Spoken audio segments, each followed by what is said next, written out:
మనం గమనించాలి, కేవలం మనకిచ్చినటువంటి పరిచర్య, మనకిచ్చిన కుటుంబమే కాదు, సార్వత్రిక సంఘమంతా కూడా మన ప్రభుదే. ఈరోజు ఎక్కడ ఏ దైవజనుడికి ఏం జరిగినా మనం ఎందుకు స్పందిస్తున్నాం? కొంతమందికి డౌటు, ఊళ్ళోదల్లా నాదే అనుకుంటూ వస్తాడు శాలేమన్నా అని. నా బాధ్యత అది. ఎందుకంటే ఊళ్ళో ఉన్న అన్ని సంఘాలు కూడా నా దేవుని రాజ్యమే. ఎక్కడ ఏ సంఘానికి నష్టం కలిగినా అది ఆటోమేటిక్గా దేవుని పనికి నష్టం. కాబట్టి నా ఫ్యామిలీ అండ్ సంఘాలు సేవకుల విషయంలోనే కాదు, బయట సంఘాలకు నష్టం కలిగినా కూడా నేను స్పందిస్తా. అది జెన్యూన్ అయితే, అందులో న్యాయం ఉంటే, దైవజనుల పొరపాట్లే ఉంటే నేనేం చేయలేను. అలా కాకుండా నిజంగా అన్యాయం జరిగితే నాకెందుకులే, నాది కాదులే అని నేను ఉండను. ఎందుకంటే రాజుకు నష్టం కలుగుతుంది అక్కడ. ఇప్పుడు ఎక్కడన్నా ఒక సంఘం ఎఫెక్ట్ అయింది, ఒక చర్చి కోల్చబడింది, లేదా ఒక పరిచర్య బ్రేక్ అయింది, లేదా ఒక దైవజనుడు ఇబ్బంది పరచబడ్డాడు, ఒక దైవజనుడు ఇట్లా అయ్యాడు అంటే అది ఎవరి పనికి నష్టం? ఎవరికి నష్టం అంటే రాజుకు నష్టం.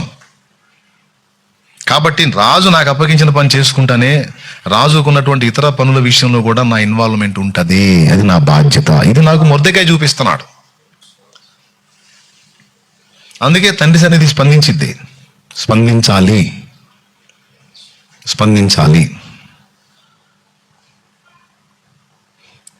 ఏమండి,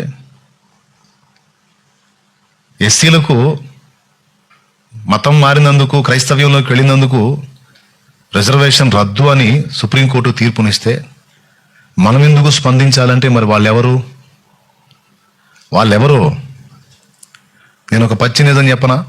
ఒక పచ్చి నిజం. ఈరోజు నేను రక్షింపబడ్డానంటే, నాకు సువార్త అందిందంటే ఎవరి నుంచి అందిందో తెలుసా?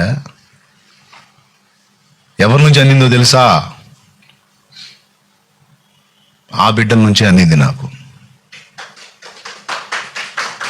నాకు బాప్తిసం ఇచ్చినోడు అతనే, నాకు భక్తి నేర్పినోడు అతనే, నాకు ఉపదేశం నేర్పినోడు అతనే, నాకు దైవిక ప్రేమను చూపినోడు అతనే. దళిత బిడ్డలు. ఈరోజు ఆంధ్రప్రదేశ్లో మాత్రమే కాకుండా భారతదేశంలో చాలా చోట్ల సువార్త వ్యాప్తి జరిగింది అంటే అందులో ప్రధాన భూమిక పోషించింది ఎస్సీలే.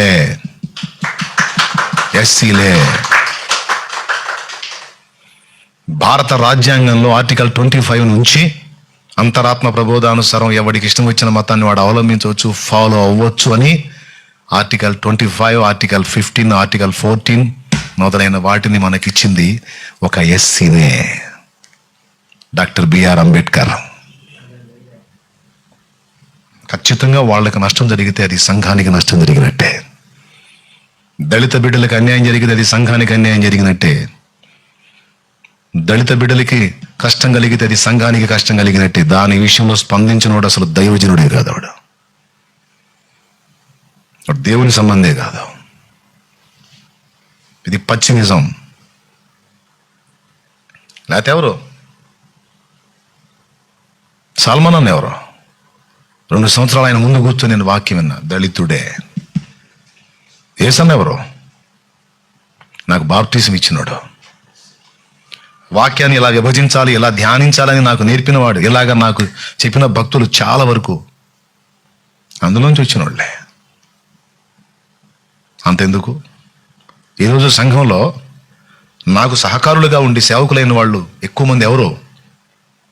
ఈ రోజుకి మెయిన్ బ్రాంచ్లో పరిచారకులుగా ఉండి పరిచర్యలో ప్రధాన భూమిక పోషిస్తున్న వారెవరో? అన్ని సంఘాల్లో, ఏ ఊర్లో ఏ గ్రామంలో నువ్వు వెళ్ళి పరిచర్య పెట్టినా పల్లెలో నుంచి కనీసం 1, 2, 3, 4 ఒక కుటుంబమైనా నీకు సపోర్ట్ చేస్తే అక్కడ నీకు వినుదన్నుగా ఉంటే నువ్వు కట్టగలుగుతున్నావు, చేయగలుగుతున్నావు.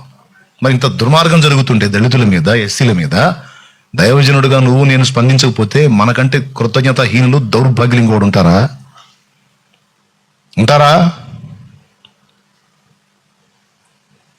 అన్యులకు తెలియదు నిన్ను ఎలా గౌరవించాలో, అన్యులకు తెలియదు నీకు ఎలా రెస్పెక్ట్ ఇవ్వాలో. కానీ దేవుని బిడ్డలుగా భారతదేశంలో, ఆంధ్రప్రదేశ్లోనే కాదు భారతదేశంలో చాలా ప్రాంతాల్లో దళిత బిడ్డలే దేవుని బిడ్డలు అయ్యారు.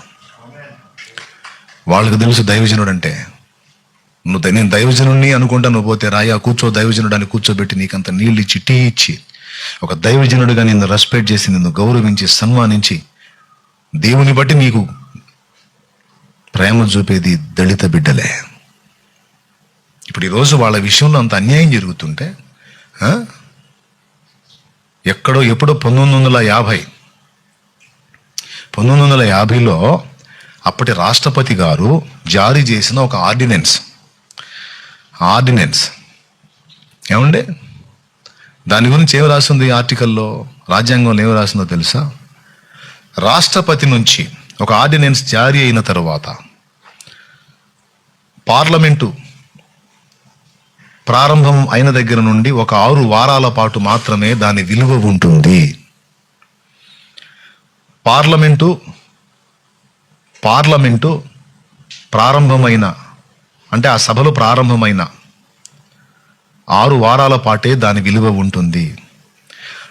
ఆ ఆర్డినెన్స్ కానీ, ఆర్డర్ కానీ, రాష్ట్రపతి జారీ చేసిన ఆర్డినెన్స్ కానీ, ఆర్డర్ కానీ స్థిరపడాలంటే మళ్ళా పార్లమెంట్లో చర్చ జరిగి అక్కడ దాన్ని స్థిరపరిస్తే, ఎగువ దిగువ సభల ఆమోదం తెలిపితే అప్పుడు అది ఫిక్స్, చట్టబద్ధమైంది. అలా దాని గురించి ఎలాంటి చర్చ జరగకుండా, దాని విషయంలో ఏ విధమైనటువంటి తీర్మానం జరగకుండా ఒక రాష్ట్రపతి ఆర్డినెన్స్ కానీ, ఆర్డర్ కానీ ఉంటే 6 వారాల తరువాత దాని బలాన్ని అది కోల్పోతుంది, అది దాని విలువను కోల్పోతుంది. ఇది రాజ్యాంగంలో ఆర్టికల్లో ఉన్న విషయం. మీరు గమనించాలి.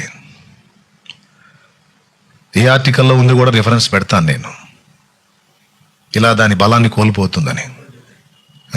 స్పష్టమేనా? ఆర్టికల్ 120 కరెక్టేనా? గుర్తుందా నీకు? రైట్. ఆర్టికల్ 123 అందులో మనం చదివాం. ఎన్ని వారాల పాటు ఉంటుంది? 6 వారాలు అన్నాడు. 6 వారాలు అన్నాడు. జరగదు, మినిమం 6 నెలలు. సభ జరగకపోతే 6 నెలలు, జరిగితే 6 వారాలు.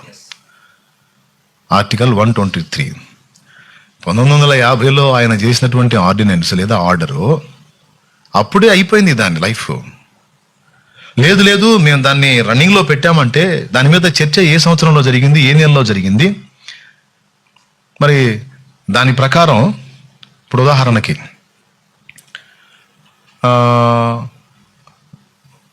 341 ఆర్టికల్లో ఈ షెడ్యూల్ వర్ణాల విషయంలో మార్పులు చేర్పులు జరగవచ్చు అని రాశారు కదా. ఆర్థిక పరంగా, సామాజిక పరంగా మార్పులు చేర్పులు జరగవచ్చు అని రాశారు. దాన్ని ఆధారం చేసుకొని తీర్పునిచ్చారు.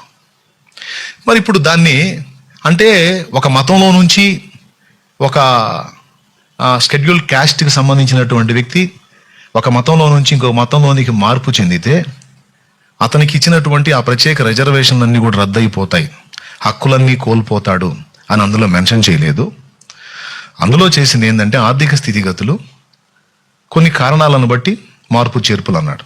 ఒకవేళ మతం మారాడు కాబట్టి అతనికి ఉన్న హక్కులు కోల్పోతాడు అనేదే 341 చెబుతుంది అని నిర్ధారిస్తే అప్పుడు ఆర్టికల్ 25, ఆర్టికల్ 15, ఆర్టికల్ 14 ఈ మూడిటికి సదరు సుప్రీంకోర్టు ఏం సమాధానం చెప్పింది?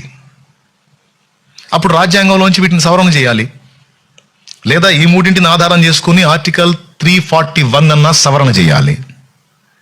ఈ రెండు జరగకుండా సుప్రీంకోర్టు జడ్జిమెంట్ ఎలా ఇస్తుంది? గౌరవ సుప్రీంకోర్టు సర్వోన్నత న్యాయస్థానం ఆర్టికల్ 15లో కూడా జాతి మత వర్ణ, జాతి మత కుల లింగ భేదాలు చూపకూడదు, వివక్షత చూపకూడదు, మత వివక్షత చూపకూడదు. ఆర్టికల్ 16 and 15 కూడా చూడు, 15 ఉంటుంది. 16 క్లియర్గా చెప్పింది మతపరమైన వివక్షత చూపకూడదు అని. ఇంత క్లియర్గా ఇన్ని ఆర్టికల్స్ ఉంటే మరి వీటికేం సమన్యాయం చేశారు, వీటికేం చెప్తారు? ఇవన్నీ ఉన్నాయి కదా. ఎప్పుడో రద్దయిపోయిన దాన్ని తీసుకొచ్చి, రాష్ట్రపతి ఆర్డర్ని లేదా ఆర్డినెన్స్ రద్దయిపోయిన దాన్ని తీసుకొచ్చి దాన్ని చూపించి ఆర్టికల్ 341 చూపించి ఈ రెండింటినీ కలిపి దళిత బిడ్డలకి వాళ్ళకి ఇష్టం వచ్చినటువంటి మతంలోకి మారకుండా స్వేచ్ఛను హరించడానికి, వాళ్ళ మీద ఈ విషయమై ఒకే మతంలో మీరు ఉండాలని ఒక మతాన్ని బలవంతంగా వారి మీద రుద్దటానికి, వాళ్ళు ఎటుగుడి ఉండరు కాబట్టి, వాళ్ళు ఆల్రెడీ మెజారిటీ క్రైస్తవులు అయ్యారు కాబట్టి దాన్ని చూపించి వాళ్ళకు వచ్చే హక్కులు, రిజర్వేషన్లను బ్రేక్ చేసి ఆ విధంగా వాళ్ళని అణచివేయడానికి కొంతమంది పూనుకొని చేసిన కుట్ర అని మేమెందుకు అభిప్రాయపడకూడదు? మేమెందుకు అనుకోకూడదు? కాబట్టి నేను చెప్తున్నాను, దళితులకు జరిగితే మనకెందుకు అంటే, దళితులకు జరిగితే దేవుని సంఘానికి జరిగినట్టే. ఎందుకంటే మెజారిటీ ఎస్సీలు దేవుని పిల్లలై ఉన్నారు, దైవజనులు, విశ్వాసులు. ఈరోజు నీకు నాకు సువార్త అందిందంటే వాళ్ళ వల్లే.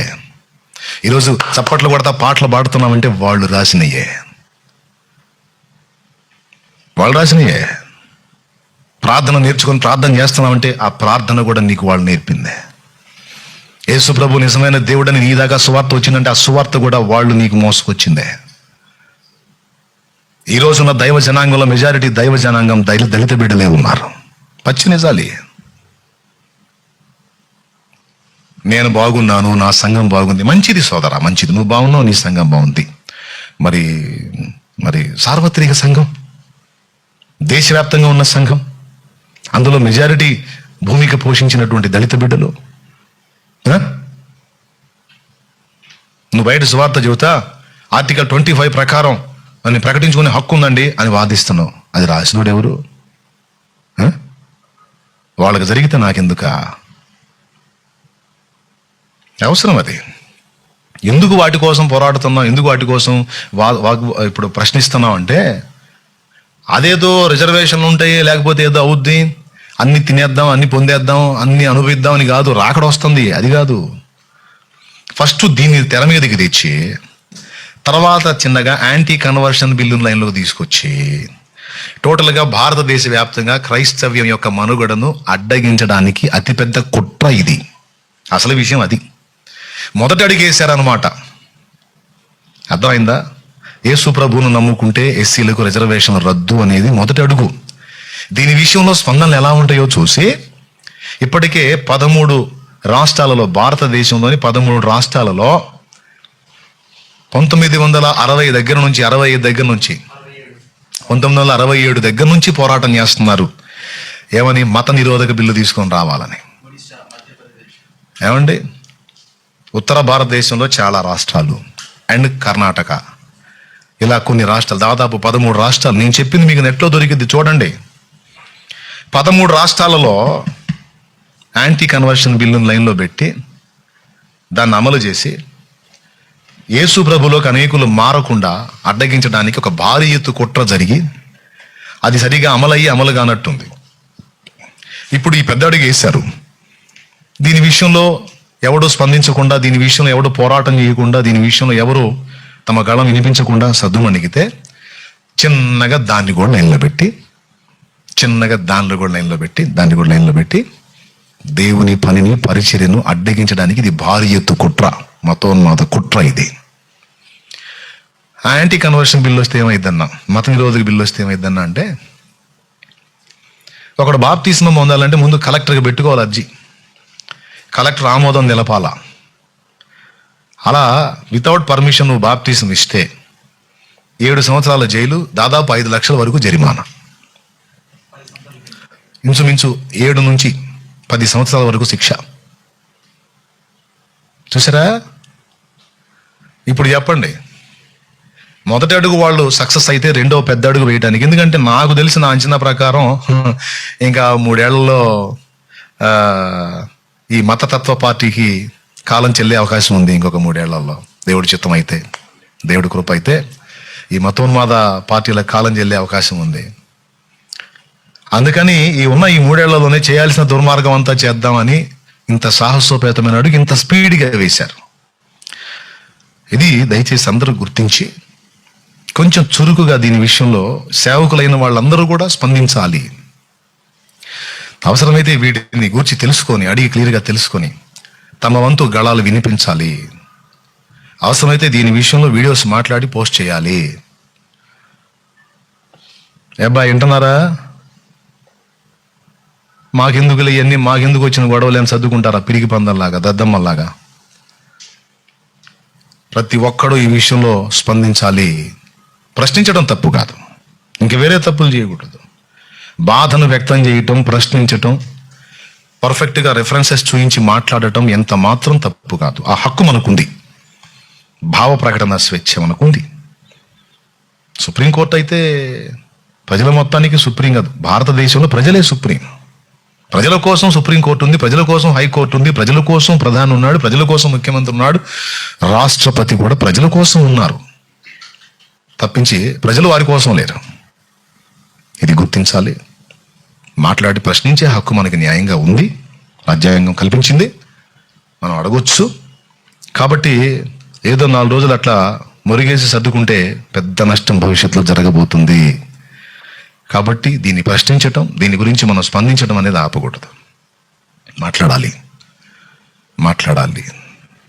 ప్రతి దైవజనుడి, లైవ్ వీక్షిస్తున్న ప్రతి దైవజనుడు కూడా ఈ విషయాన్ని ఆలోచించాలి. ఆశ్చర్యం ఏంటంటే, ఒక వీడియో చూశాను నేను, 2025లో డిస్మిస్ అన్నారు. వాయిస్ కూడా ఉంది, సీసీ కెమెరా వచ్చింది, ఆ సీసీ ఫుటేజ్ వచ్చింది, జడ్జిమెంట్ వీడియో వచ్చింది, అందులో డిస్మిస్ అన్నాడు. చింతాడ ఆనంద్ పాల్ కేసు డిస్మిస్ అన్నాడు జడ్జి గారు, గౌరవ జడ్జి గారు. డిస్మిస్ అన్న తర్వాత మళ్ళీ వీళ్ళు అప్పీల్కి వెళ్ళలేదు. కనీసం సరే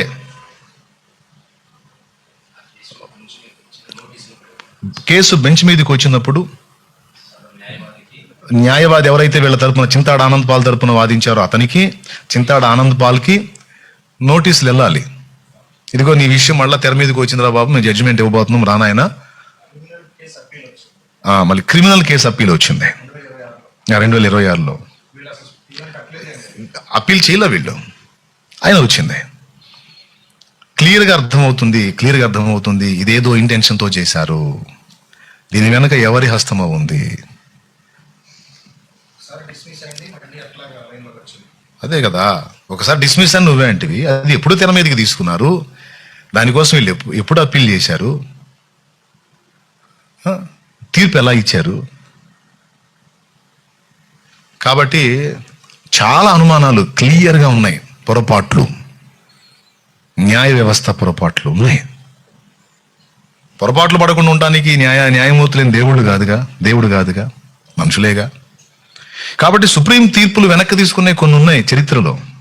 దీని విషయంలో కూడా సుప్రీంకోర్టు అలాంటి నిర్ణయం తీసుకోవాలి. మతం అనేది హృదయానికి సంబంధించింది, విశ్వాసానికి సంబంధించింది. ఆర్టికల్ 25 ప్రకారం, అంతరాత్మ ప్రబోధానుసారం ఎవరైనా తమకు ఇష్టమైనటువంటి మతాన్ని అవలంబించవచ్చు, ప్రచారం చేసుకోవచ్చు. ఇది భారతీయులుగా ఉన్న వాళ్ళ ప్రతి ఒక్కరి హక్కు. ఇది ఒక షెడ్యూల్ క్యాస్ట్కి మాత్రమే మినహాయింపు అని చెప్పలా, ఎస్సీలకి ఇది మినహాయింపు అని ఎక్కడ రాయలా. అందరూ వాళ్ళకి ఇష్టమైన మతాల్లోకి మారవచ్చు, కానీ ఎస్సీలు మాత్రం మారితే వాళ్ళ హక్కులు పోతాయి అనేది ఎంత దుర్మార్గం అండి, ఇది ఎంత అన్యాయం. ఇది చాలా బాధాకరం. దీని విషయంలో ప్రతి ఒక్కరు కూడా ఆలోచన చేయాలి. మరి దీని విషయంలో న్యాయ పోరాటం చేయాలి, చట్టబద్ధంగా, క్రమంగా. కాబట్టి మొర్దెకై ఇట్లా దేవుని పనికి నష్టం కలుగుతున్నప్పుడు మనం ఎలా స్పందించాలి? అక్కడ రాజుకు అన్యాయం జరుగుతున్నప్పుడు, రాజు ప్రాణం మీదకి వచ్చినప్పుడు రాజును సేవ్ చేయడానికి మొర్దెకై తన వంతు పాత్ర పోషించి తనకు అప్పగించబడిన పనిలో నమ్మకస్తుడుగా ఉన్నాడు. నేను చెబుతున్నా ఓన్లీ మన సంఘాల గురించి, మన కుటుంబాల గురించి కాదు, సార్వత్రిక సంఘం గురించి. భారతదేశంలో ఉన్నటువంటి అన్ని దైవజనులు, సంఘాలు, పరిచర్యలు అన్నిటి గురించి మనకు చిత్తశుద్ధి ఉండాలి, ప్రార్థన ఉండాలి, బాధ్యత ఉండాలి, స్పందన ఉండాలి. మనకు చేతనైనంత మట్టుకు, అవకాశం ఉన్నంత వరకు మన పరిధిలో మనం స్పందించాలి. ఇది తండ్రి సన్నిధి మినిస్ట్రీస్ యొక్క బాధ్యత. దేవునికి మహిమ కలుగును గాక. తర్వాత హామానుకు ముఖ్య విషయంలో రాజు పనిలో నమ్మకంగా ఉన్నాడు, రాజు ప్రాణాన్ని కాపాడాడు. రాజు దగ్గర ప్రధాన అధికారిగా అధికారం పొంది విర్రవీగుతున్న హామానుకు మాత్రం అందరూ వంగి కాలు మొక్కారు, కానీ మొర్దెకై వంగల మొక్కల. ఇది ఎన్నోదా? 5వదా? ఇక్కడ పాఠం ఏంటంటే, లోకంలో ఎన్ని అధికారాలైనా ఉండొచ్చు, లోకంలో మనుషులు ఎంత గొప్పవాళ్ళైనా అయి ఉండొచ్చు కాక, నేను నా దేవునికే మొక్కి ఆయనకే నమస్కారం చేస్తాను, కానీ అన్యమైన దానికి నేను మొక్కను, నమస్కరించను, చెయ్యి చాపను అనే తీర్మానం విషయంలో ఒక బానిసగా ఉండి కూడా ఎంత రోషంగా ఉన్నాడో మీరు చూడండి. అందరూ వచ్చి హామానుకు మొక్కుతుంటే మొర్దెకై వంగకయు నమస్కరింపకయు అనుంది. బెండ్ అవ్వలేదు. బెండ్ ఎవరు అవుతారు తెలుసా? మెతక బుద్ధి ఉంటే బెండ్ అవుతారు, లోపాయికారితనం ఉంటే బెండ్ అవుతారు. దేవుని మీద స్థిర విశ్వాసం లేనివాళ్ళు బెండ్ అయిపోయి అందరికీ భజనలు చేస్తారు. రోషం కలిగిన వాడు, భక్తిపరుడైన వాడు, తన దేవుని మీద ఆనుకున్నవాడు అందరి కాళ్ళకు మొక్కడు, అందరికీ భజనలు చేయడు. ఇదొక పాఠం.